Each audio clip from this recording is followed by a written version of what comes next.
This is Gilbert, It's Adrian. and we're gonna be changing the oil today. What we're going to be using today on this truck is going to be a 3/8 ratchet with a 15mm socket and a oil filter wrench. You're going to want to put your oil pan under the bowl and unloosen that bolt.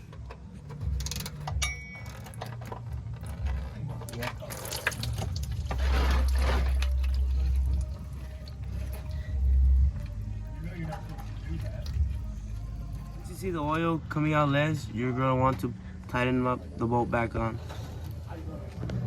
Okay, once you put back on the bolt, then you're going to want to change out the filter. Once you take out the filter, then you're gonna want to make sure all the oil comes out. Once you screw on the new filter, then you're gonna want to start using the new oil. Alright, now that you added the new filter, you gotta add the oil in.